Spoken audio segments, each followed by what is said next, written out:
Pendengar Pro 1 dimanapun berada, selamat beraktivitas untuk Anda ya, dan semangat pagi. Tentunya kami harapkan ya semuanya dalam keadaan sehat dan juga semangat nih untuk menjalani hari ini. Walaupun cuaca di luar tidak bersahabat ya, karena kota Ende sedari tadi malam ya diguyur hujan nih. Tapi saya yakin sekali apapun kegiatan Anda sudah Anda siapkan ya dengan baik nih pendengar. Dan saat ini pendengar, kami akan menemani Anda di Florata pagi ini dengan menghadirkan wawancara kami bersama Kepala Kearsistenan Penerimaan dan juga Verifikasi Laporan Perwakilan Ombudsman RI Provinsi Nusa Tenggara Timur NTT, Bapak Yosua P. BKSHMH. Dan pagi ini kita akan berbincang terkait dengan Ombudsman yang membuka akses pengaduan gratis bagi penyandang disabilitas di NTT. Nah pendengar, seperti apa perbincangan kami? Jangan kemana-mana ya, tetap bersama Pro 1 RRI Ende, kanal informasi dan inspirasi.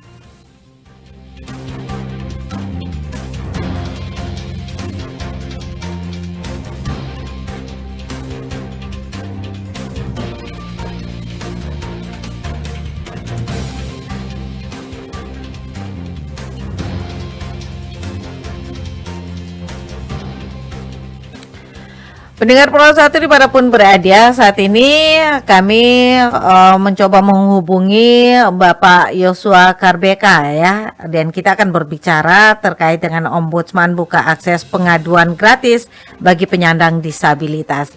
Dan pendengar, saat ini kami sudah terhubung dengan beliau ya. Halo, selamat pagi Pak Yosua Karbeka.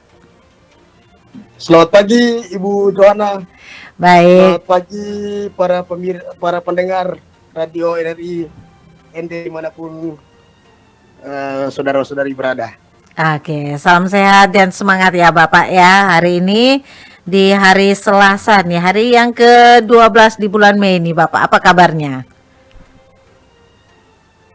Bu. Halo? Sehat-sehat selalu Ibu, tetap semangat selalu. Oke, baik Pak Yos ya.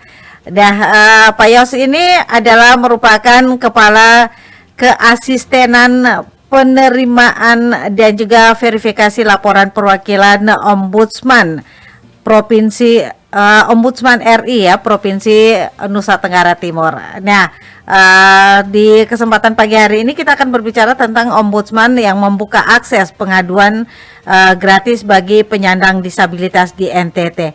Nah, kira-kira Pak Yos, apa nih latar belakang Ombudsman RI Provinsi NTT ini membuka akses pengaduan gratis khusus bagi penyandang disabilitas?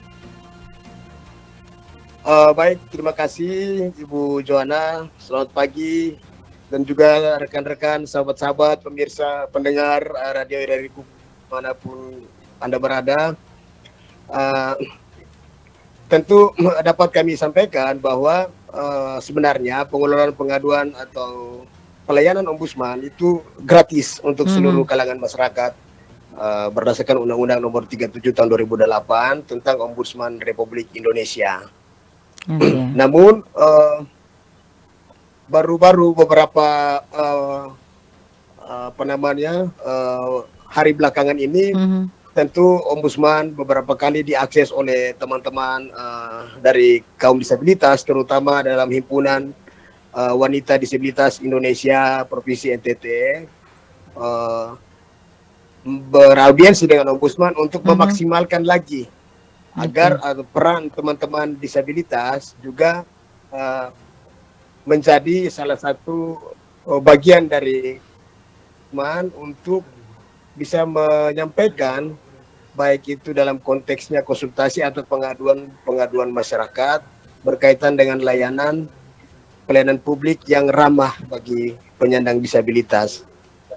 Jadi ketika mereka meraudiensi dengan kami dan beberapa kegiatan dilakukan, terakhir kami kemarin dengan pendampingan dengan teman-teman selama 2 hari, tanggal 8 dan 9 Mei kemarin, kami menyepakati untuk kami harus berkolaborasi ke depan agar teman-teman disabilitas lebih mengenal Ombudsman dan menggunakan Ombudsman sebagai sarana untuk menyampaikan pengaduan terkait disabilitas di Provinsi NTT.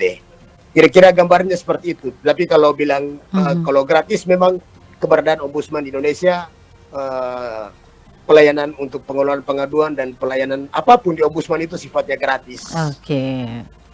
Jadi masyarakat tidak perlu khawatir ya akan biaya ini itu yang akan menjadi tanggungan mereka ya, yang membebani mereka. Nah, Pak Yos, jenis keluhan atau laporan apa saja nih yang paling sering diterima Ombudsman dari kelompok penyandang disabilitas nih? Baik, Bu Jo. Kalau berdasarkan data 3 tahun terakhir ya, teman-teman dari kalangan disabilitas itu hampir jarang sekali melapor atau jarang sekali mengakses Ombudsman sebagai tempat untuk menyampaikan pengaduan ataupun sekadar konsultasi terkait dengan hak pelayanan publik bagi teman-teman disabilitas. Sehingga kami memang terus berupaya agar teman-teman ini harus berani speak up, harus mengetahui caranya dan apa saja yang dapat dilaporkan sehingga teman-teman bisa mengakses Ombudsman. Nah, beberapa pertemuan sebelumnya dan kegiatan kemarin kami melihat ternyata teman-teman disabilitas ini tidak memahami atau belum memahami ternyata permasalahan di lingkungan mereka itu banyak yang perlu mereka advokasikan atau mereka suarakan, tetapi mereka tidak tahu apa yang harus disampaikan, caranya seperti apa dan kepada siapa mereka menyampaikan. Dan mudah-mudahan dengan beberapa upaya dan kolaborasi yang ada ke depan ini di 2026 mungkin di medio semesteran kedua ini kita bisa mendorong agar teman-teman sudah bisa berpartisipasi aktif. Ya, apakah ada semacam edukasi atau juga sosialisasi kepada mereka nih agar bisa mengetahui mekanisme seperti apa yang akan mereka lalui ketika ada keluhan yang ingin disampaikan nih Pak Yos? Iya Ibu Jo, jadi tentu ini jadi ketika melihat minimnya pengaduan dari teman-teman disabilitas, tentu ini menjadi tantangan buat kami di Ombudsman.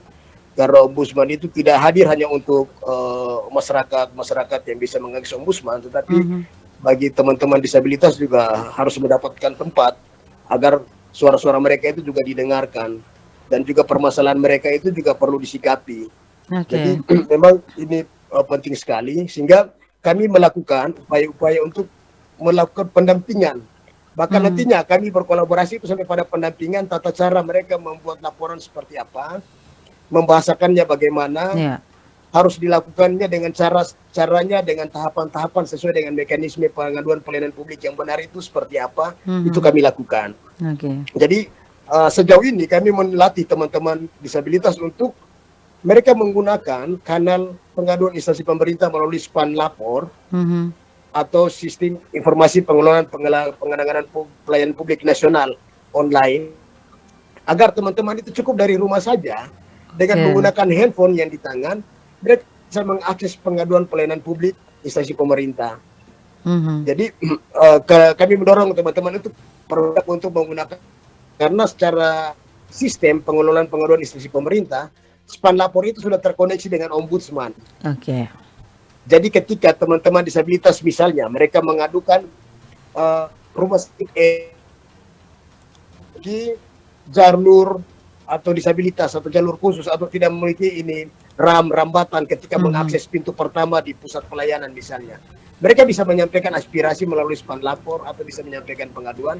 Nanti secara otomatis akan terkoneksi di Ombudsman. Dalam 60 hari tidak terlayani, Ombudsman akan melakukan intervensi untuk menindaklanjuti. Kami juga melatih mereka untuk bagaimana menarasikan, membuat bahasa yang baik, dalam menyampaikan pengaduan agar penyampaian pengaduan itu mudah dipahami sehingga memudahkan instansi pelayanan publik untuk menindaklanjutinya. Jadi tidak sebatas hanya curhat atau menyampaikan keluh kesah yang tidak terstruktur, tetapi kami membuat pengaduan secara terstruktur dan benar sehingga mudah dipahami dan ditindaklanjuti. Baik, Pak Yos. Nah, apakah tersedia pendampingan khusus bagi pelapor disabilitas, misalnya untuk tunarungu, tunanetra atau disabilitas fisik lainnya nih, Pak Yos? Baik Bu, kalau di kami memang kami beberapa teman-teman itu sudah dilatih untuk bagaimana menerima pelayanan atau terhadap teman-teman disabilitas. Tentu ketika menyampaikan pengaduan ke kami, nanti kami dapat follow up sesuai dengan klaster dalam kategori apa. Misalnya kalau tulinya nanti bagaimana treatmentnya, atau misalnya yang buta dan lain sebagainya. Tentu kami akan berupaya untuk menyesuaikan dengan pengguna layanan yang mengakses Ombudsman. Dan juga kami mendorong kira-kira kemudahan cara yang mudah seperti apa untuk mengakses. Misalnya cara-cara telepon dan lain sebagainya, kan kami melakukan follow up agar teman-teman itu tidak perlu lagi harus jalan jauh mengakses Ombudsman, tapi cukup dengan telepon saja misalnya atau WhatsApp kita sudah bisa saling follow up. Disitulah pendampingan akan terjadi dan kita berupaya semaksimal mungkin untuk agar hal-hal yang disampaikan itu mampu diserap lalu ditindaklanjuti. Baik, Pak Yos. Nah, bagaimana respon pemerintah nih ya?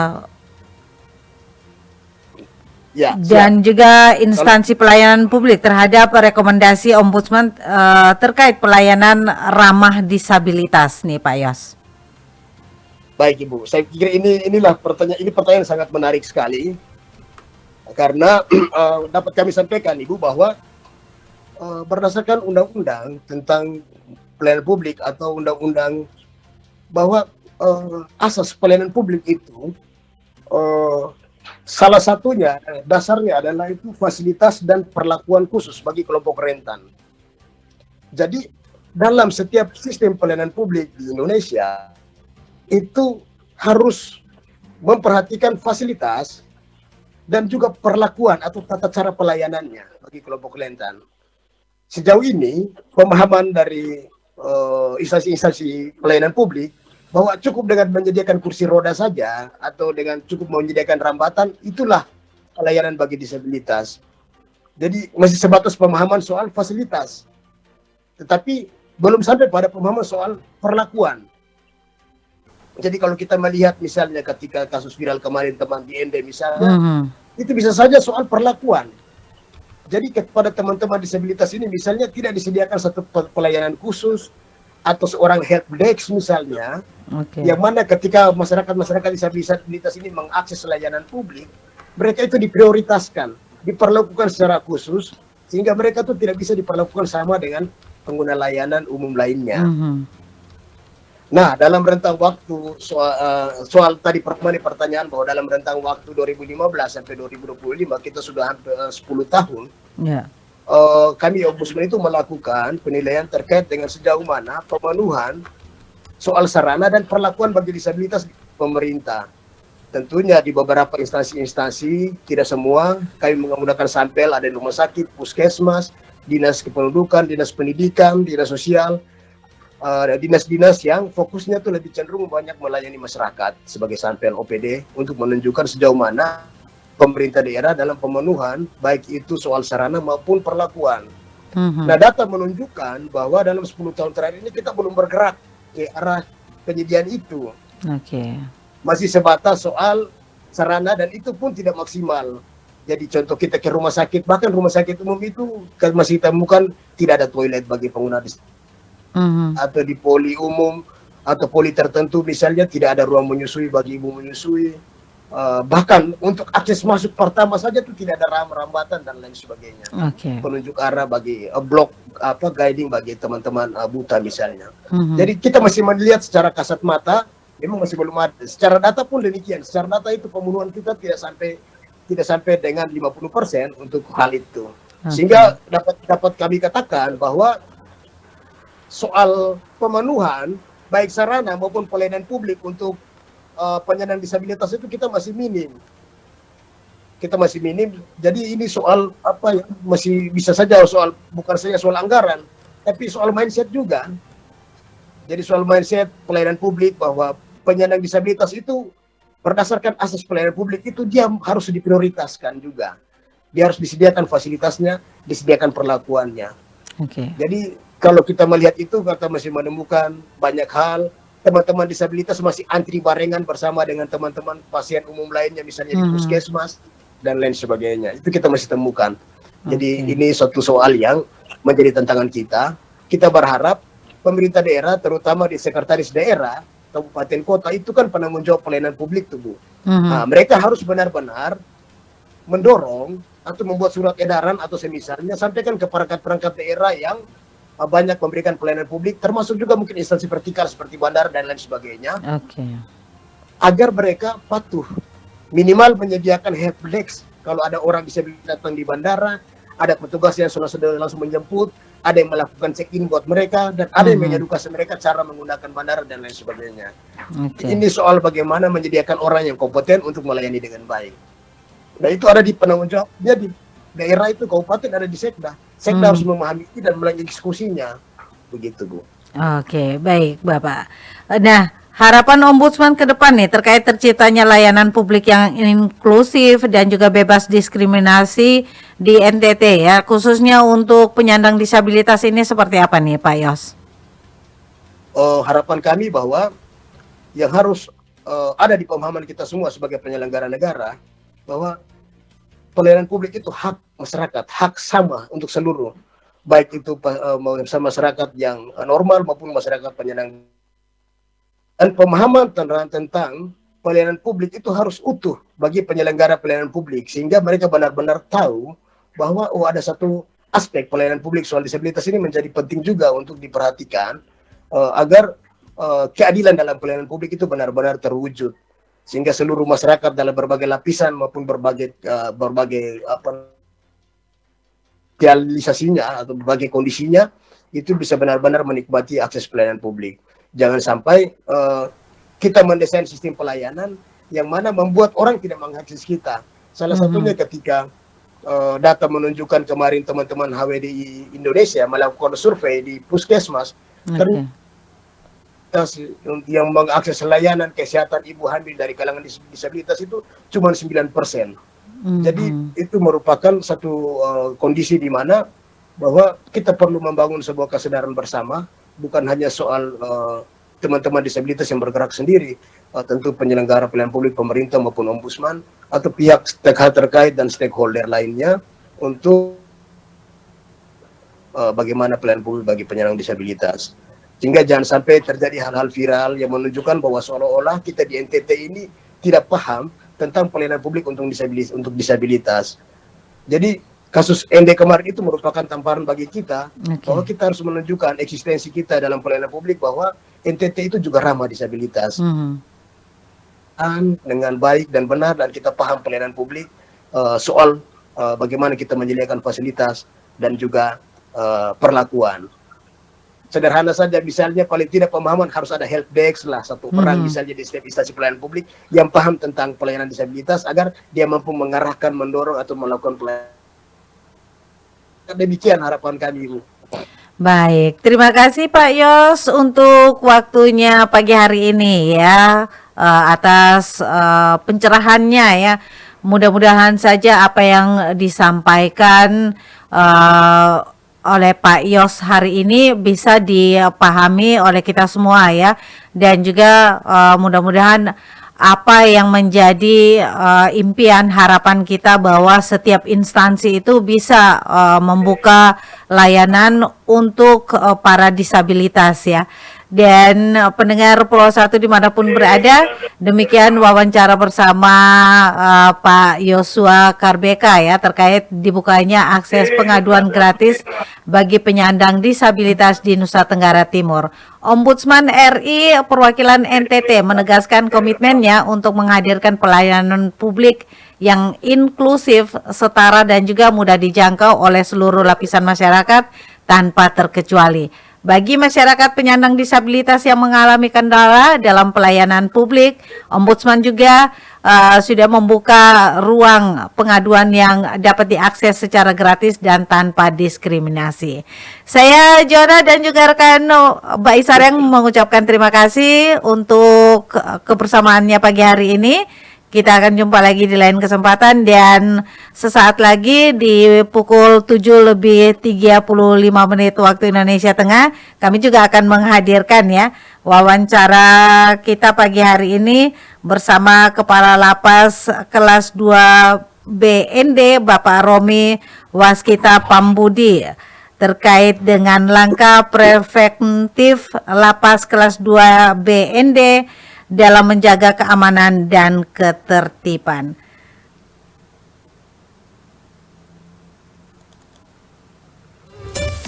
RRI Pro 1 ND FM 100,5. Line telepon 0821 4451 1957. Ikuti media sosial kami Facebook dan Instagram @RRI Pro 1 ND.